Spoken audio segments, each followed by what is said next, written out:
Well. This time around, there's not really a lot of shows that I would consider watching, but some of the shows I did pick up and watch, I genuinely liked and thought it was pretty good. This time around, Mob Psycho 100 is a little bit more different. It focuses on the, it doesn't really focus on much of a straight story. It's more of just random things that Mob has gone through, and he's going through a slight change throughout the whole show.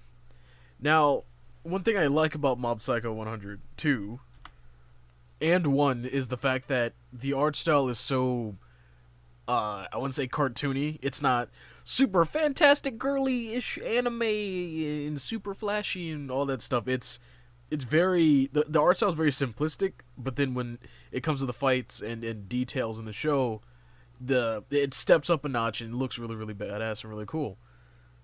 Everything's good about this show. The fantastic, hilarious hijinks the characters go on. Even, Mob's suppression of his emotions, that's hilarious at times because he doesn't act like a normal person. I like the characters, the animation, everything is good about this show. Overall, this season, this is one of the top notches for this season, in my opinion. In the past, I've made videos on the Promised Neverland, like, the entirety. I never showed any footage at all. I just showed manga pages and whatnot of the Promised Neverland, and sadly that video was taken down, and then I finally got it reinstated back up because some random company was like, hey, let me just take down this video because money, even though I wasn't really making any money off it because it's really old and it got no more okay, it got no more views because it's old. Anyways, overall, I've read this manga a really long time ago, and now they finally made an anime adaptation. God, I can't speak English. Adaptation of it, and it gives you that weird it gives you that weird raunchy feeling inside, that feeling of unease, especially the manga. If you between the two of them, I would say go read the manga instead of watching the anime, because it doesn't really have the same feel as the manga did. Maybe because I've already seen it. A few friends of mine have never read the manga, and then they watched the anime, said they got that raunchy, or that I wouldn't even really call it fear, that really big feeling of unease and uncertainty that goes along with the show. And I'm not gonna lie, when they saw that little girl in the back of the truck, when they showed it and whatnot, it did give me goosebumps. It made me feel that chill, that thrill of, this is not good for these kids. That's the cutest fucking thing I've ever seen in my entire life. By the way, I didn't read all of the manga, and I'm kind of glad I didn't continuously read it, because, busy and whatnot. I'm kind of glad I didn't do that, because I get to, finish and continue the rest of the show, and not know anything about the show, which is cool, because sometimes I do like to watch things that are animated instead of reading, because, it's complicated. But overall, this is a really good anime so far. 99% of the time when I watch a show that's recommended to me, I usually end up watching it or checking it out, or reading the synopsis or whatever. I read the synopsis and after a friend recommended it to me, and I was like, I'm not gonna like this, because this is gonna be awkward. And after watching it, it made me feel uneasy, and it made me feel very awkward. I like the semi-comedy bits that they're not really that funny, but like it was like a small sense of relief. Other than that, it makes me feel very uncomfortable, similar to how School Days made me uncomfortable. It's not that level of awkwardness. It's just overall, it's pretty weird. Like the main character could not make himself more obvious as to what he wants, and it's weird, and just the whole premise of the show is weird. And to be honest, I don't know what's with Japan in this particular genre, but that's what they like, and it's like, I guess you do whatever you want, whatever floats your boat, my guy. But that's a little weird as a concept. It's fairly entertaining to watch the show in particular, but it's kind of weird. I'm gonna say it like a million times. Overall, I was entertained, and I probably won't drop the show because I'm actually intrigued as to what happens next. Because like, if I just leave it there, I'm gonna be wondering all day, and it's kind of like it's one of those shows, you know. Yeah, if you do or don't like it, you gotta like finish it. You know, it's one of those. Tate no Yusha, Tate no Yusha, Tate no Yusha. Okay, someone's gonna judge me for this, but a long time ago, I wanted to check out this. I wanted to check out the manga specifically because of the title Tate no Yusha, and it sounds weird as a title, but I ended up reading the manga, and I actually really enjoyed it.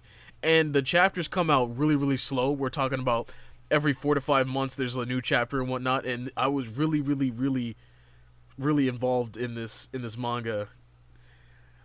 Yes, I'm a huge fantasy fan. I don't know why it's a thing. I'm guessing it's a phase or not. Maybe because like I like Dark Souls and Skyrim. And it's like the RPG elements of it.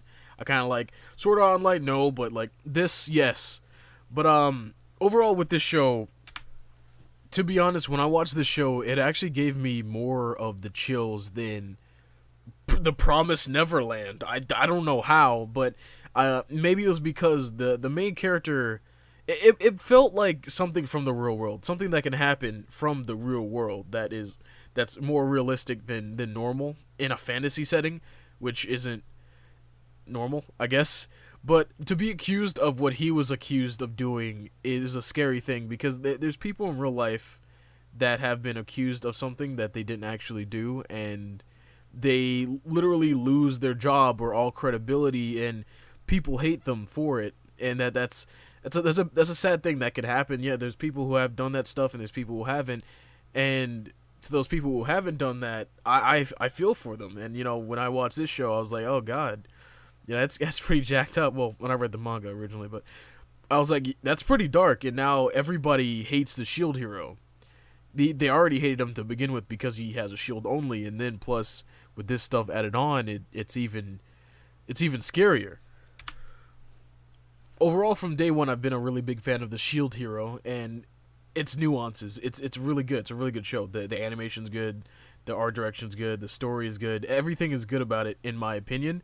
There aren't really a lot of flaws with this show, and well, that's probably me being biased, but because I like fantasy settings, and I like fantasy anime. But overall, I like the fact that he's a hero that is treated like a villain, and over time, he'll probably get people to like him more. Similar, I like the hero's journey from starting from square one all the way up. Like with the heroes, they all get a little bit more privileges with some extra cash and assistance and whatnot, and he didn't have any of that. And then he started from square one, level one, and he had to work his way up. That's over time he'll become stronger and stronger and become a better shield hero, and that's what I like about this show. I like the hero's journey. Well, throughout this entire season, no show gave me the feels more than Dororo. It's an anime that has been I guess it's been culminating in the anime stratosphere for quite a while, like the 1960s or something like that. It's a really old show. It used to be in black and white. That's really old. But overall, they revamped it to this era, and now it's a lot more detail. Duh. And it's crazy. Like, the amount of feels you get in the first episode alone should be enough to make you want to watch it. Like, once again, yes, I know, another fantasy-based series, but this isn't really a normal fantasy-based series. It's a whole new thing altogether that it's amazing, okay? Like, the premise is good. The premise alone should make you want to watch it. Actually, it reminds me of Katanagatari. If you've ever seen that show, it's a similar premise in that regard. The main character has to fight these they have to fight a certain amount of whatever the thing is. I'm trying not to say this without any spoiler alerts. Well, any spoilers, but they have to fight a certain amount of something to get something else. I guess I don't know how to really say that without any spoilers. If you ever see Katanagatari, it's the main character fights a bunch of swordsmen to become the strongest, and he has to collect all the swords and blase. It's a similar premise in this one, but very different. Okay, but overall it's good. if I were to be honest, the third episode is probably my favorite episode because it showcases the main character's backstory, in which I cannot say without giving spoiler alerts, because a few people told me that they really disliked how in some of my anime season reviews I kind of added some spoiler alerts, and I'll try my best not to do that in the future for the rest of my videos. But overall, it's a good show, and you should definitely check it out. But yeah, it's about it for this video. Like, subscribe, and peace.